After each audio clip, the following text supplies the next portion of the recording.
एक समय की बात है कि एक महात्मा जी जंगल में अपनी शिष्य मंडली के साथ एक आश्रम पे निवास करते थे। आश्रम में जिस प्रकार की सेवा होती थी, श्रद्धालु सेवक उसको पाकर धन्य हो जाते थे और पूर्ण श्रद्धा विश्वास से सेवा करते थे। सेवा से अवकाश पाकर सत्संग का लाभ उठाते थे। इसी प्रकार से गुरु महाराज के चरणों में उनकी दिन दोगुनी और रात चौगुनी अवस्था बढ़ती गई। उनके सब शिष्यों में से एक शिष्य अत्यधिक श्रद्धालु और सदैव आज्ञा का पालन करने वाला था। एक बार महाराज के मन में बात आई कि कहीं ना कहीं यात्रा पर जाओ और यात्रा पर इनमें से कौन से शिष्य को साथ लेकर जाओ। तभी महाराज के मन में धारणा आई कि जो सबसे ज़्यादा श्रद्धा रखने वाला है, इसको साथ क्यों न ले लो। यात्रा पर जाने का विचार हुआ। उन दिनों वर्तमान युग की न्यायी यातायात के साधन उपलब्ध न थे। प्राथमिक पद यात्रा ही थी। पद यात्रा करनी थी। महात्मा जी ने चलते समय उस श्रद्धालु शिष्य को साथ ले लिया और यात्रा में काम आने वाली आवश्यक सामग्री को भी साथ लेकर दोनों वहाँ से प्रस्थान किया। दिन भर यात्रा करने के उपरांत रात्रि का जब आगमन हुआ तो उन्होंने जंगल में ही विश्राम करना चाहा। रात्रि के समय क्योंकि वन में पशुओं के आक्रमण करने की समस्या थी, इस विचार से महात्मा जी ने शिष्य से कहा कि निरंतर यात्रा करने के कारण हम दोनों ही थक चुके हैं और तुम भी थके हुए प्रतीत होते हो, इसलिए उचित यही रहेगा कि पहले अर्धरात्रि तक विश्राम मैं कर लेता हूँ और उसके बाद अर्धरात्रि के बाद मैं जाग जाऊँगा, फिर तुम आराम कर लेना। महाराज जी बोले कि आधी रात के बाद तुम मुझको जगा देना। इस पश्चात तुम दोनों, क्योंकि जंगल का स्थान है इसलिए सावधान रहना ही उचित होगा। तब सेवक के मन में प्रार्थना हुई कि हे महाराज, आप विश्राम करें, मैं सारी रात्रि जागरण कर पहरा दूंगा। इस पर महात्मा जी ने कहा, अब तो नित्य प्रति ही यात्रा करनी है, तुम कब तक ऐसे जागते रहोगे। इस शरीर से काम लेने के लिए निद्रा की परम आवश्यकता है। सेवक ने पुनः विनती की, हे महाराज, जैसी आपकी मौज। तदुपरांत महाराज जी विश्राम में लीन हो गए और सेवक चरणों में बैठा सेवा करता रहा। महाराज ने सोते समय पुनः उससे कहा था कि आधी रात बीतने पर हमें अवश्य ही जगा देना, लेकिन शिष्य ने महाराज जी को विश्राम से उठाना उचित न समझा और दिल दिल में कहने लगा, हाय, क्या मैं अपने नाशवान शरीर के आराम के लिए अपने इष्ट अपने महाराज को जगाने का कष्ट करूंगा? नहीं नहीं, ये मेरे से कदापि नहीं होगा, यह मुझसे न होगा। अतः उसने उन्हें न जगाया। आधी रात बीतने पर महाराज जी स्वयं ही जागे और उस सेवक से कहने लगे, अरे तुमने जगाया क्यों नहीं? यह सुनकर सेवक मौन रहा। फिर महाराज जी ने कहा कि प्रातः फिर यात्रा पे चलना है, तुम विश्राम कर लो।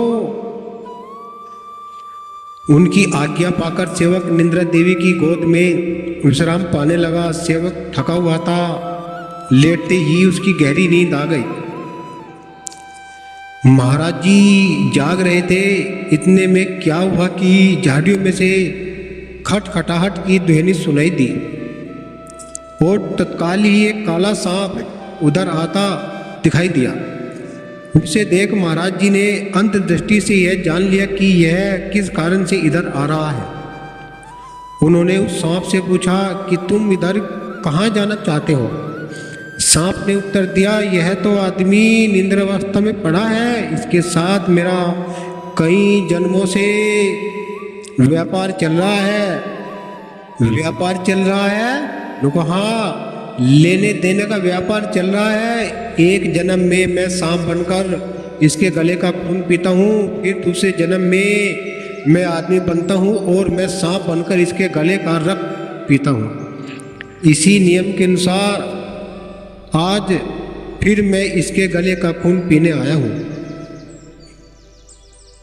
आपसे विनती है कि आप इसमें बाधा न डालें, कोई दीवार खड़ी न करें और मुझे अपना बदला लेने दें।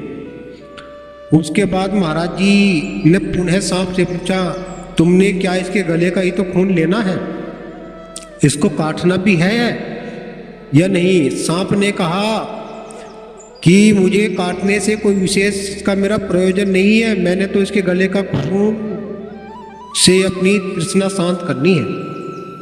उत्तर पाकर महाराज जी ने कहा, ठीक है भाई, तुम वहीं पर रुको, अब हम तुम्हें इसके गले का लहू ला कर देते हैं। यह बात सुनकर सांप देव वहीं रुक गए। इधर महाराज जी के मन में यह विचार आया कि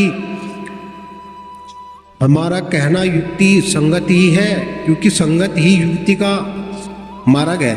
यदि सांप इसको काटता है तो इस जंगल में सांप के कांटे के उपचार का कोई साधन उपलब्ध न होने के कारण विष का प्रभाव से यह मृत्यु की गोद में चला जाएगा।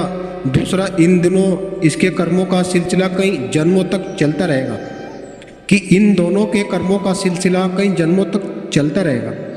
भविष्य के परिणाम को सोचकर महाराज जी ने अपने सामान में से चाकू निकाला और सेवक की छाती पर बैठकर उसके गले का लहू निकालने लगे। श्रद्धालु ने, जो कि नींद में अचेत पड़ा था, एक छाती पर बोझ व गले पर चाबुक चलता देख चौंक कर देखा कि मेरी छाती पर तो मेरे सतगुरु विराजमान होकर यह कार्य कर रहे हैं। उसने तुरंत ही अपनी आंखें मूंद ली। वह दिल में सोचने लगा, यदि अन्य कोई होता तो मैं उससे अवश्य ही पूछता, लेकिन यह तो मेरे ही गुरु महाराज है, मेरे परम हितैषी, मेरे सतगुरु विराजमान है। इन्होंने इस कार्य में मेरी कोई न कोई भलाई सोची ही होगी। महाराज जी ने चाकू से उसके गले से खून की बूंदें निकाली और बर्तन में डालकर सांप के आगे बर्तन रख दिया। खून पीकर सांप चलता बना। तब महाराज जी ने अपने दुपट्टे से कपड़ा बांधकर सेवक के गले पर पट्टी बांध दी। प्रभात होने पर महाराज जी ने सेवक को जगाया और दोनों सामान उठाकर यात्रा पर चल दिए। अब सतगुरु द्वारा किए गए घाव की पीड़ा अनुभव होने पर भी सेवक ने किसी प्रकार की बात अपने गुरु से पूछनी उचित न समझी।